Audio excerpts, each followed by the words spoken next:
The Living Zen-podcast is a gift from the members and associates of the Victoria Zen Centre to you. If you enjoy it, please be sure to let your friends know about Living Zen. If you'd like to support our community, here are a few ways that you can do it. Download the Living Zen podcast app for iPod, iPhone, or Android. You can also purchase additional Zen Talks by Venerable Eshu on iTunes or Amazon.com. One of the most meaningful ways to show your support is by joining our Sangha as an associate.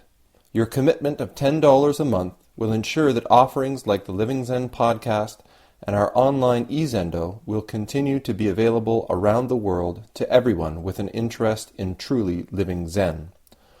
To become an associate, please visit our website at www.zenwest.ca and click on the membership tab.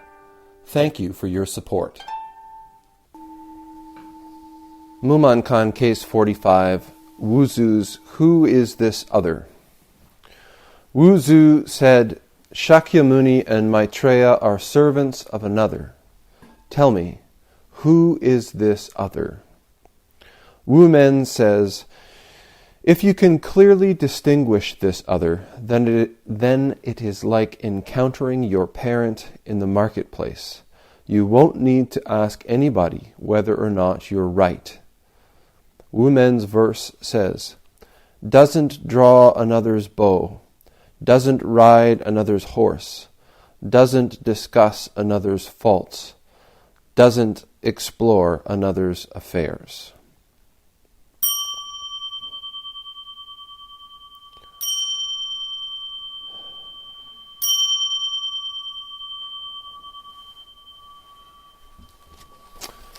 So,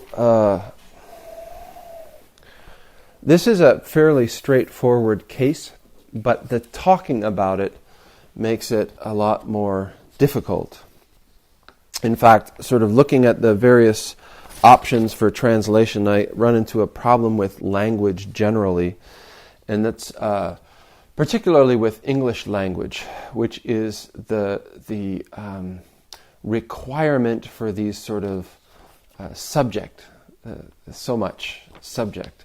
And in Chinese and in Japanese, there's this wonderful ability sometimes of this wonderful sort of non-need to identify the subject so much. The subject is often implied, and it makes it the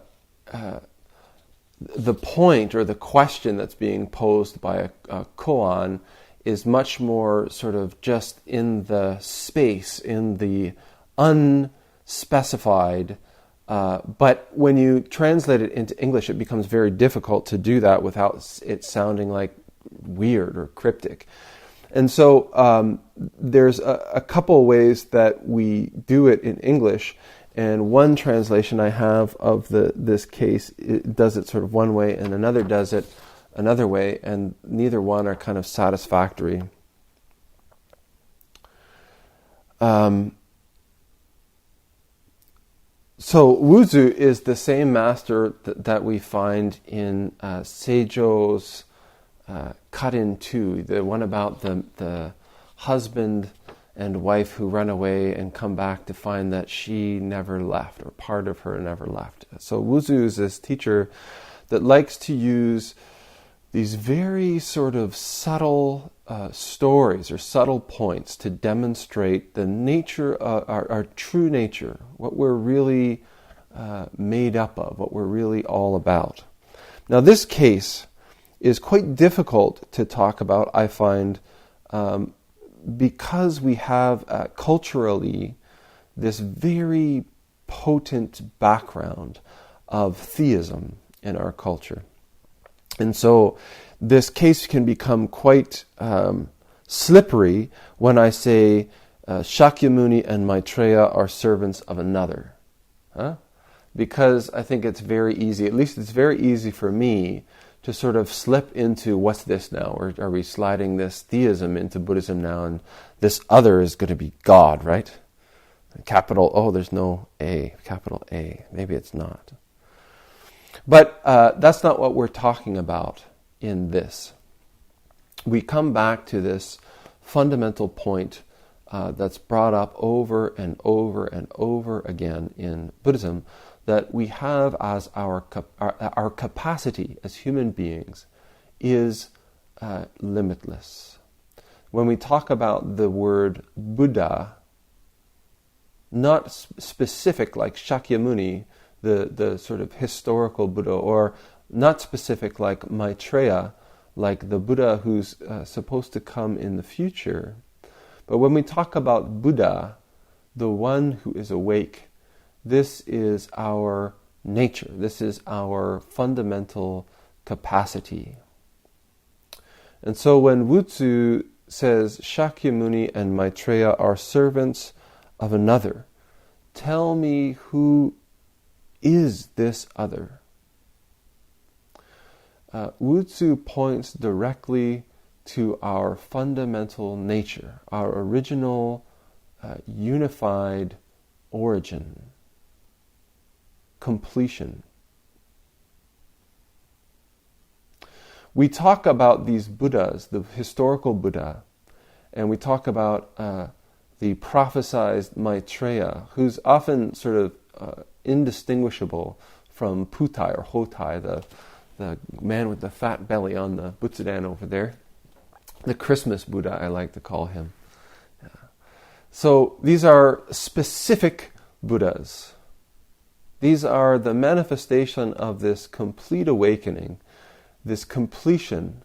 But even so, because we can call them Shakyamuni, because we can call them Maitreya, because we can give them a name, they are already specific. They are already subjective. And as such, they have separated. As such, they have manifested and do not encompass the completeness of Buddhahood. They do not manifest the totality, the undifferentiated whole, zero, emptiness. So, carrying what Wuzu is saying further, we've got to press into what it is that we experience as we go through this world and how it is that we experience it. Each of us looks upon ourselves as a subjective thing. We look upon ourselves as I. And we look upon the things that we go and bump up against and make relationship with in this world as objective things, separate things. I have a book, I have a bell, I have a Christmas tree, I have a stone. And we set up these two things, subjective things, that make relationship. And this is an important thing to be clear on. It's important, and it's of note that when we look at a number of bodhisattvas, Avalokiteshvara, Samantabhadra, Manjushri, all these bodhisattvas, we look at them and we can identify them as different. We can specifically recognize their unique characteristics. And it's just so in the world as well. We look at other people and we can recognize their specific characteristics. We can look at different objects, and through our wonderful brains and through the wonderful way that we've developed, we can discern in excruciating detail the numerous ways in which they are different.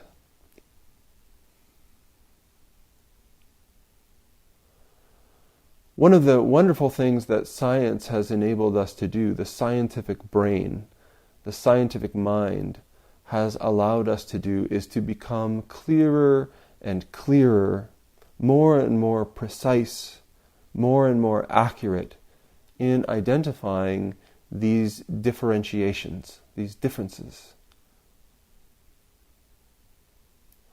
And the aim of practice, or the direction of practice, is to pose this question. When we allow the differences, when we allow the distinct characteristics and properties to drop away, what do we find? This is the point of this case. So it's not just Manjushri, or it's not just Shakyamuni, and it's not just Maitreya who are servants of another, but the stone, the Christmas tree, you and me, all things, all the bodhisattvas, all the various gods, all of this, servants of another. Perhaps this word servant is problematic. But we arise from another, this one thing. And our practice is to acknowledge this, is to recognize this, is to embrace both, even simultaneously, the recognizable distinction, the uniqueness of each thing, but simultaneously to grasp the origin, simultaneously to recognize, to acknowledge this oneness, this uniformity, this common origin, this other, as Wuzu calls it.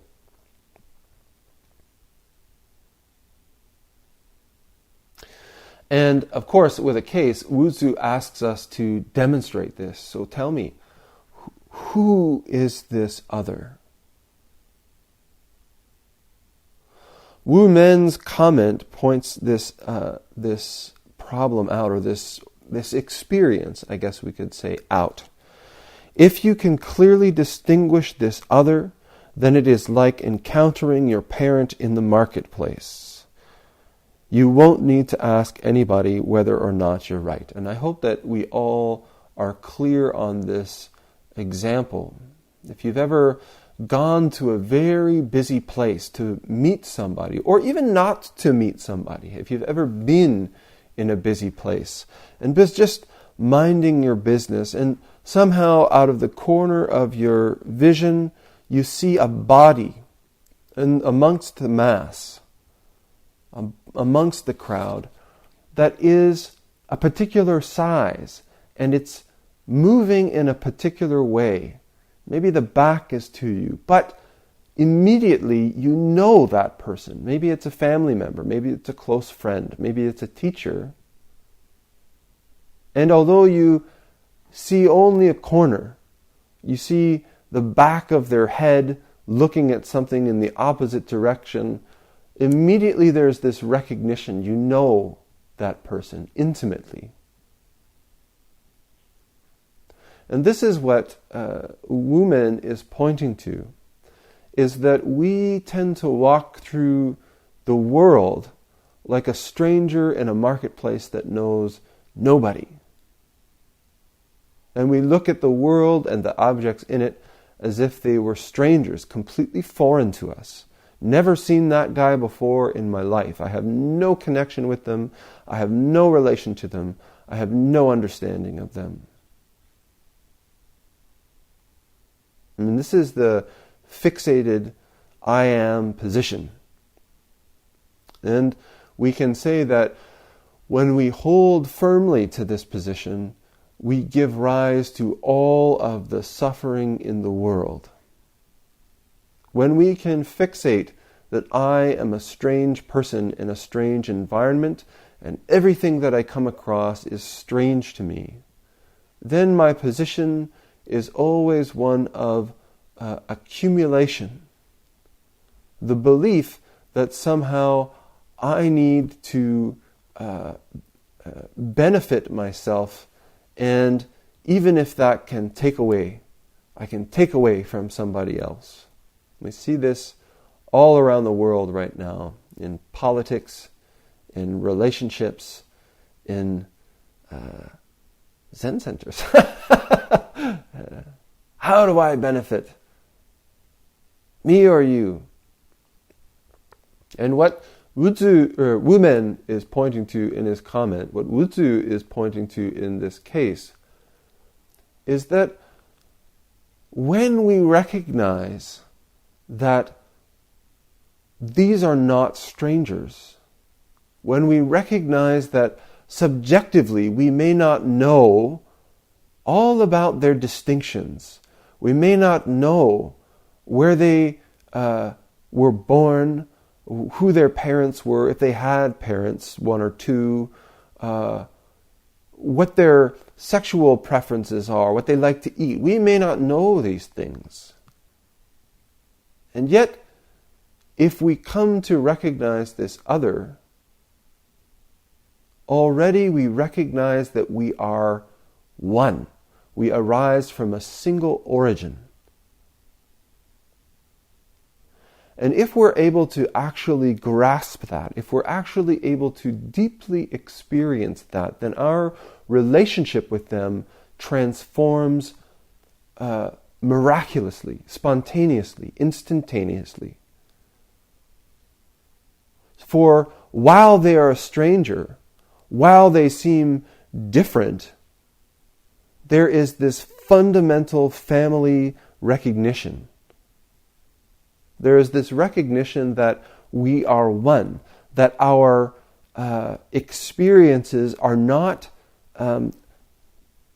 cut apart from one another, that our benefits, our joys are not separate from one another, that our sufferings are not disconnected. And the idea, the illusion that somehow I can benefit at the expense of this stranger dissolves, disappears. It's seen for what it is, which is a complete illusion.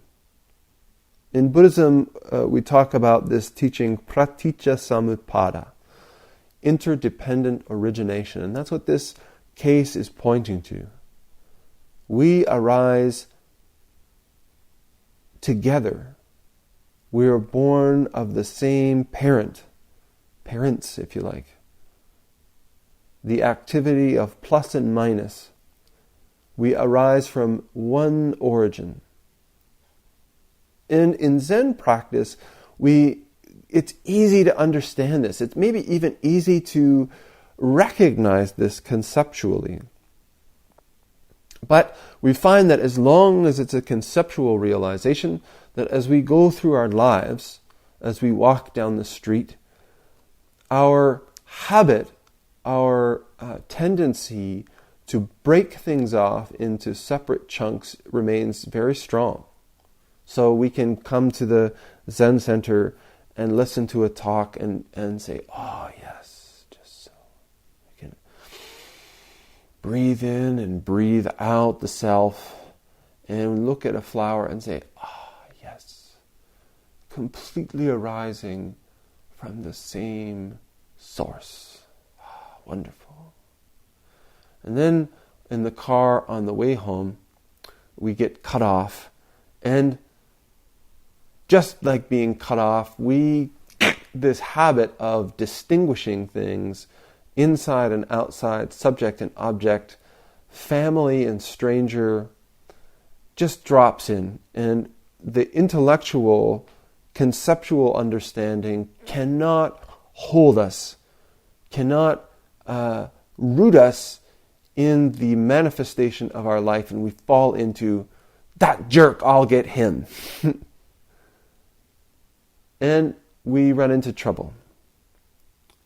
So the practice that we engage in is aimed at more and more fully recognizing, more and more deeply coming to know, coming to experience, coming to immerse ourselves in the experience of this other. What is this other? So it says, if you can clearly distinguish this other, then it is like encountering your parent in the marketplace. You won't need to ask anybody whether or not you're right. You recognize the other as a part. You recognize the other as one. You recognize this stranger. Does that make sense? You know them already. Not the details, not the specificity of the stranger. But already you are intimately familiar with the origin. Wu Man's verse, now this is one where I run into problems with the translations, and so you get this kind of grammatically terrible translation. So one translation, the translation that I use, that Joshu Roshi assisted with, the whole case, and I think it's a matter of the situation, is masculinized, which is to say that it's a male teacher delivering to uniformly male monks, which I think, because this is not the case here, I can't use this form. And in order to make it universal, I either have to get really ugly with the grammar or do this whole his-her thing, which just wrecks the whole intimacy of the case. So it's like in the comment it says, then it is like encountering your parent. Well, in the male version it would be like, then it is like encountering your father in the marketplace. So it's not even like parent. And I think that for men, maybe, when we say encountering your father in the marketplace, there is this, at least for me, I can say, there is a deepening of the intimacy of that relationship as soon as we make it there. And maybe for women, it could be the same. It's like encountering your mother in the marketplace. But of course, I don't want to draw gender stereotypes, and some people's relationships with their mother was much more fraught than with their father. So it becomes, as you see, it becomes very difficult. And in a sort of hierarchical, patriarchal society, talking only to men, this message can get across in seeing your father in the marketplace, which gets completely lost in our culture. So we say, then it is like encountering your parent in the marketplace. When we get down to the verse, I have two choices in translating, and I don't like either of them. One is to say, he doesn't draw another bow. This is the Joshu Roshi translation. And I don't like it. He. Because it's not a he. And the other choice I have is an instruction, which is to the you, the subjective you. Don't draw another's bow. Or I could also take a third road and say it, talking about this other. But even if I use it, it becomes subjective and outside. So I just throw it out there. Doesn't draw another's bow. Doesn't ride another's horse. Doesn't discuss another's faults, doesn't explore another's affairs.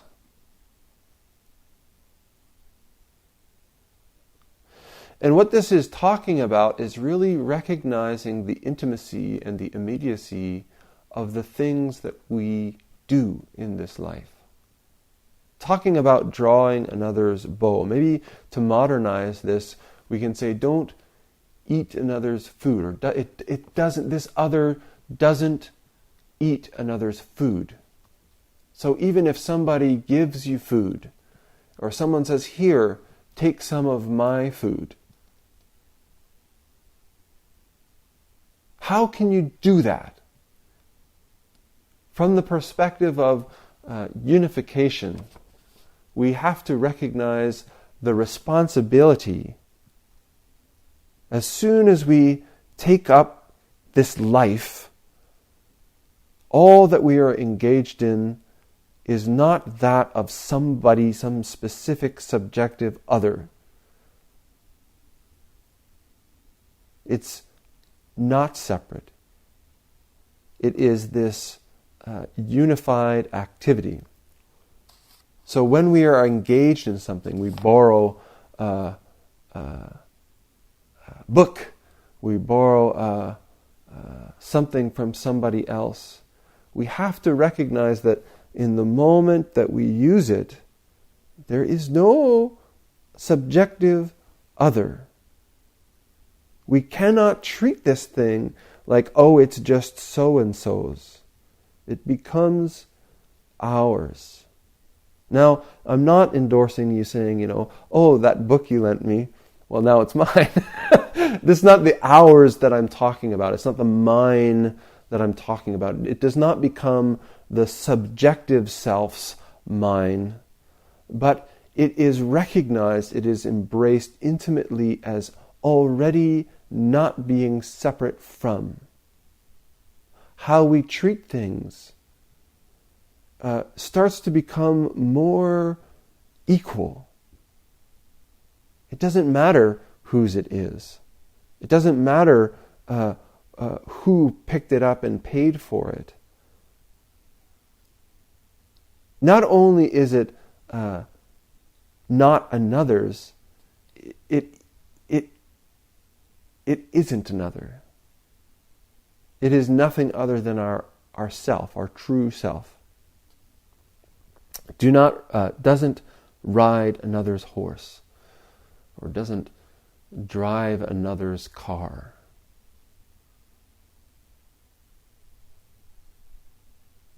Each thing that we do, each activity that we engage in, is a manifestation of this fundamental activity.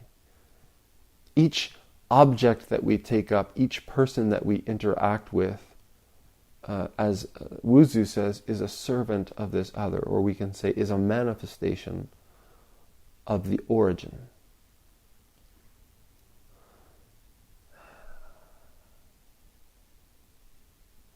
Doesn't discuss another's faults. Now this comes from the sila, the precepts, I guess we can say. And so what this case points to in the sila, doesn't discuss another's faults, it's not, I don't think it's saying nor do I think that the sila is saying that we just don't talk about another's fault. So somebody makes a mistake, somebody does something wrong, and as good Buddhists, our role is to just not say anything. That's not the spirit of this at all. But what happens when we recognize those faults as not being just the other person's faults? What happens when we admit those faults are ours as well? How do we approach that person? How do we relate to that person? How do we communicate the problem with that person and with the people around us when we accept that person as being fundamentally not separate from ourselves, fundamentally being intimately related? Beyond that, we are one. How does that relationship, how does that approach, how does that conversation take place? Very different. Doesn't explore another's affairs. We might say, so this other minds its own business. But if we think like that, we think we break things up. My business, your business. But how we go about making relationship, just as I said in the previous line, becomes very different. When we understand that this life that we're living, when we understand that these relationships that we're having, whether it's in a personal, intimate relationship, whether it's in a community, whether it's in a a city or a country or a continent or this world, this points to us recognizing that this relationship is common, that we arise together, that we benefit together, that we suffer together. That the idea of there actually being the advancement of one group at the expense of another is a delusion.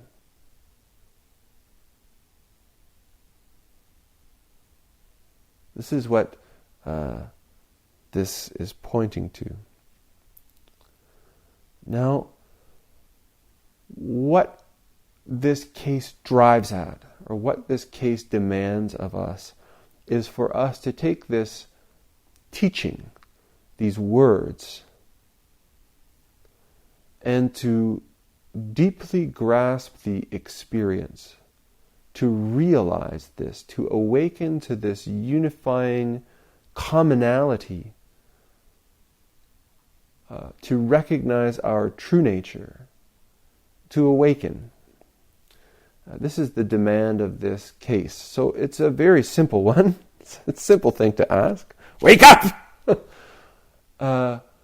And we, in practice, we have glimpses, we have moments. Because this is not something that we have to add in. It's not like, I haven't got this yet. I haven't obtained this realization yet. Or I'm just not practicing in the right way, and so I can't get it yet. The fundamental point of this is that this is what's happening. This is what's manifesting in each and every moment, in each and every object, in each and every transaction, relationship, all the time.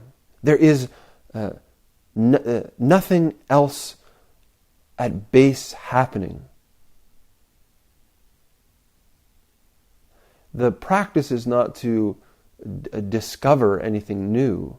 It's not to catch something that you previously didn't have, but to wake up, to recognize things as they are, what's happening already in this very moment. All of this practice is aimed at this. This is why we sit so much in Zen practice, because we don't have to go out and find this stuff. We don't have to go out and, busy ourselves looking under rocks to try and find the origin.